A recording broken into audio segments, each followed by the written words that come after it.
5 things to scale your freight agency today. Number 1, leverage your talent. So if you're good at sales, stick to sales and really dig into that. As you're building out your sales program, niche down. What does that mean? Find something that you're good at, you're passionate about, so it doesn't feel like work, and just stick to that niche and then grow, grow, grow. Number 2 is when you're at a point where you've grown the business for all you can handle. So number 2 is hire for what you hate doing the most or what you're the worst at, because you will not nitpick that person you hire. You'll be glad to give it away. I've seen it time and again where people hire something they're good at and they're basically just upset the whole time because the person's never going to be as good as they are, never as passionate as they are, because it's not their business. So number 2 is hire for what you hate or for what you're not good at, and you'll be glad to get it off your plate. Number 3 on this list today, always be networking. Always be growing your networking base, whether it's customers, carriers, other freight brokers, other trucking companies, whatever it is, but always be networking and developing those relationships, because some ways to do this are attend customer events. If they have an event and they're a customer, go to it, right? Makes total sense, but prioritize those trips with your customers, FaceTime, and you're only going to strengthen those relationships that you already have and build new and deeper relationships across that customer that you already have.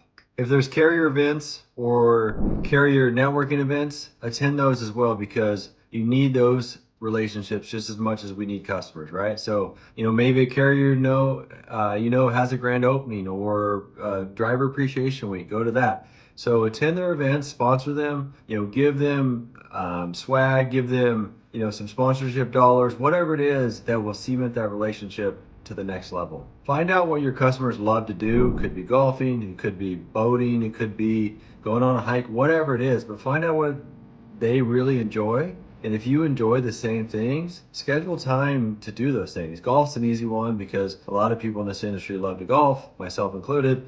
So that's a pretty easy one. But, maybe it's attending an antique truck show. I don't know. It could be anything, right? So find out what your customer loves and then figure out a way to attend those events with them as well. Number 4 on this list, and maybe one of the most important ones because we're living it right now, is recession-proof your business. What do I mean by that? Well, it's kind of obvious in the title, but in a recession, often you see businesses go away, shut down, lose business, have to sell out, whatever it is. So find a niche that is recession proof. There's a lot of ways to do that. It could be the commodity, it could be how you structure your customer base, it could be a lot of things, but you have to plan for that and look at every recession or every down period and how has your business fared, and if it took a dip, analyze that and shore it up. A couple of other things recession proofing your business will do is when other people are shrinking or downsizing or letting go of good talent, you have the opportunity, if your business is strong, to hire additional people, bring them on, or just double down because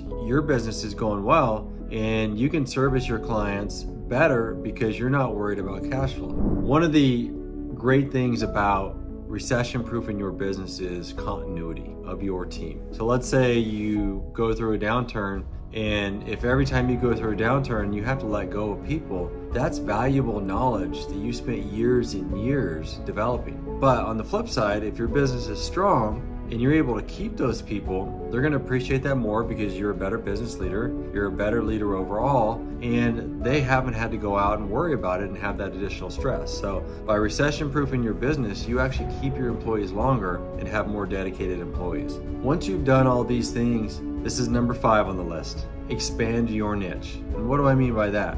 Well, you've probably been in business for, let's say, 5, 6 or more years, and you've made it through a couple up cycles, down cycles, and your business has been strong, your team is in place, and you've done steps 1 through 4. So now you're at a point is, how do I continue to grow without taking on bad business? Well, expand your niche.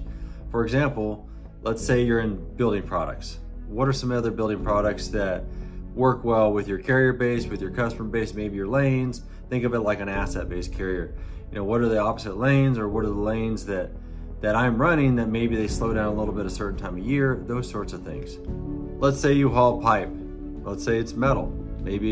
So then you go after ductile iron or plastic pipe or other types of pipe that your carrier base can handle and that you can easily talk about and say, hey, I haul for XYZ customer, and this is what we've done there, and I've been able to scale and grow and save them money. Whatever your sales pitch is, just expand that niche to another commodity that's very closely aligned.